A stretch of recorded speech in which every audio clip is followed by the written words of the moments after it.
Yawn nga idol, ito na ang hinihintay ng lahat. Unang laro ng second overall pick na si Juan Gomez de Liano kontra Titan Ultra. First quarter ay naging maganda agad ang umpisa ng Converge kung saan nakalamang agad sila ng 5. Ito na at nagpaparamdam na itong si Juan GDL at biglang umatake ng isang power layup. Ito na nga at nararamdaman na ng Titan Ultra ang kanilang isang problema ba kung saan ay kulang sila sa big man kaya naman nangangalabaw sa loob itong si Justin Baltazar. Natapos ang first quarter sa score na 29-20, Converge up by 9. Second quarter ay unti-unti nang nag-take over itong si Joshua Munzon kaya naman nakakahabol na ang Titan Ultra, pero muli na naman nagpasiklog itong second overall rookie at nagbigay ng magandang pasa para kay Justin Arana. Back-to-back threes naman ang ginawa ni Kevin Racal kaya akyat na sa 17 ang kalamangan ng Converge.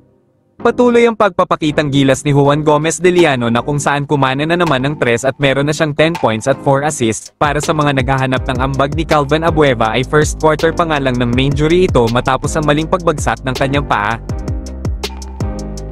3 minutes 40 seconds remaining sa second quarter ay dalawampo na ang hinahabol ng Ultra. Nakuha naman ang unang 3 ni Chris Con sa PBA sa tirang ito. Natapos ang halftime sa score na 60-41, Converge up by 19 points, 10 points, 4 rebounds and 4 assists with no turnover para Juan GDL. Third quarter ay agad kumana ng 8-0 run ang Titan Ultra courtesy of Joshua Munzon kaya baba sa 12 ang kalamangan ng Converge, pero sumagot naman ng back-to-back threes ang Converge at mukhang legit contender nga talaga sila ngayong season. Napa-timeout ang Ultra matapos bumalik sa dalawampo ang hinahabol nila. Tuluyan na ngang hindi bumalik si Calvin dahil mukhang calf strain daw ang injury nito. Hindi pa naman tapos itong si Juan Gomez de Liano at muling pumutok bang isang 3 na kung saan nakuha niya ang kanyang pang-13 puntos.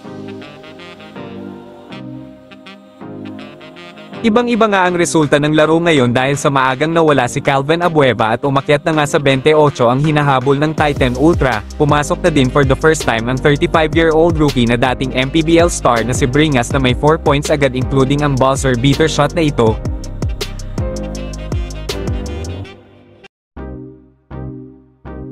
Natapos ang third quarter sa score na 91-62, Converge up by 29.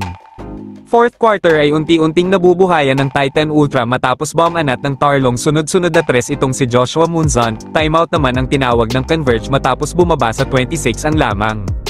Bago pa matapos ang laro ay isang highlight dunk ang ginawa ni Joshua Munzon. Tuluyan na ngang tinuldukan ng Converge matapos ang tirang ito.